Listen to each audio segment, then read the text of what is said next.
sorry you're going through this. My main reaction watching what happened yesterday was you were treated very disrespectfully, and it's wrong.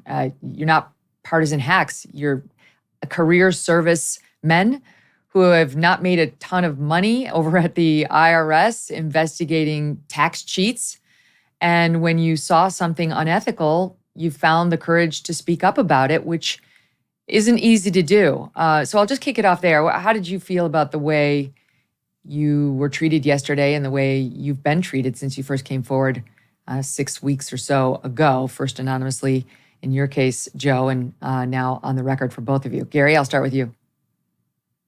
Yeah, so as you know, when we conduct these investigations, it's not about politics, and there's just nothing political. There's no political activity in my background,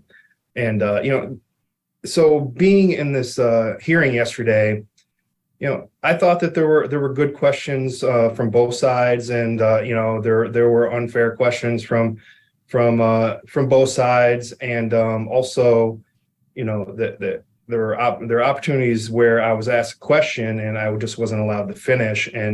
But when it's all said and done, right, like I'm not a part of committee stuff like that, and I've really never witnessed that before. So I guess it's just business as usual there. So I just took it with a grain of salt and focused on the facts. And they just at the end of the day, they just couldn't attack the facts because they can't taint the facts.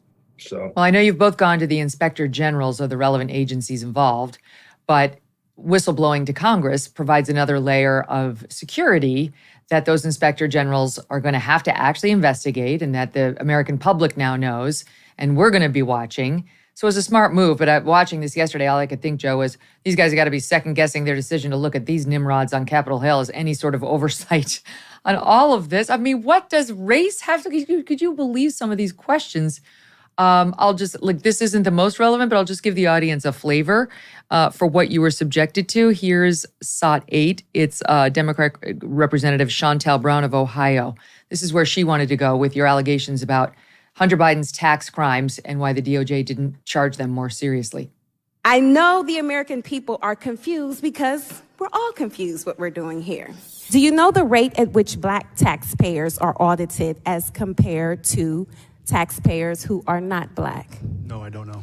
Well, the answer is Black taxpayers are audited at 2.9 to 4.7 times the rate of non-Black taxpayers.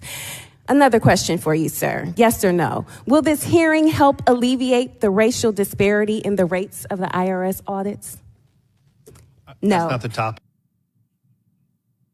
That was Gary saying that's not the topic. What was your experience like yesterday, Joe? What did you make of it? So, from my perspective, being someone who has liberal beliefs, and I am a Democrat, but I was kind of disappointed. I was kind of disappointed that the other side of the aisle didn't care about what we came there to say. And I mean, I really want people to understand that Gary and I, essentially, we're just trying to do the right thing for the right reason. And at the end of the day, there were some things that happened as a part of this investigation. We're bringing those facts forward. And I think it's important for the American people to make that decision, for Congress to weigh the facts. They're going to investigate this, and we'll see where those facts lay out. And I think it's that's the thing that struck me the most from yesterday, is that it seemed like that there were certain people that really didn't care what we had to present to Congress, and that disappointed. You have this lady talking about racial disparities. You have Marjorie Taylor Greene showing, X-rated photos of Hunter Biden from the laptop, and you're up there. I mean, Joe, yesterday was the first time we heard from you. You're up there saying this case involves unethical, quoting here, and inappropriate behavior, an abuse of power, the corrosion of ethical standards, misconduct, gross mismanagement, gross waste of funds, and on and on. I mean, this is what you're alleging is rather stunning, and it's on the part of our most trusted federal law enforcement officers inside of the Department of Justice. That's the story. That's the story, what you witnessed there, and then we'll get to the retaliation that you allegedly suffered once you found the courage to come forward. Can you, Gary, take us to the zoom out, the viewers who are at home who haven't been paying attention to this, who are looking at you two guys saying, who are the, I don't like IRS agents. I'm already against them. Why should I be listening to Gary and Joe? Why do I care about this story? So Hunter Biden didn't perfectly dot the I's and cross the T's on a couple of tax returns. Why is this a national story? Well, I think that what we're doing is we're doing the right thing. And the mission of IRSCI is to instill confidence in the tax code. So the Americans out there that are looking at us, I mean, we should be, they should be looking at us as like we're doing the right thing, and that we're making sure that at least the investigations that come across our desk, that we make sure that people are being treated equally and fairly, and that it shouldn't. The 300 million Americans out there that are paying their taxes today, when they tune in, Democrats said, I don't know why I'm here. We're confused why we're here. Well, those Americans aren't confused why we're here because, there's two IRS agents, standing up and saying this person got preferential treatment. And, if it was a business owner on the corner, he or she wouldn't have gotten that special treatment, and probably would have been in jail already. So that's what I say to America. I mean, we're here. We're the big bad IRS, and we're here fighting for you because it needs to be a fair application of justice. Yeah, those of us who actually pay our taxes begrudgingly, but we do it because we know we have to. We get screwed by people who don't do it, who don't follow the laws.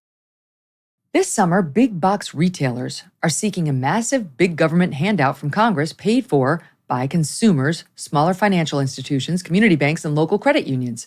That's according to the Electronics Payment Coalition, a sponsor of today's episode. It's called the Credit Card Competition Act, aka the Big Box Bill.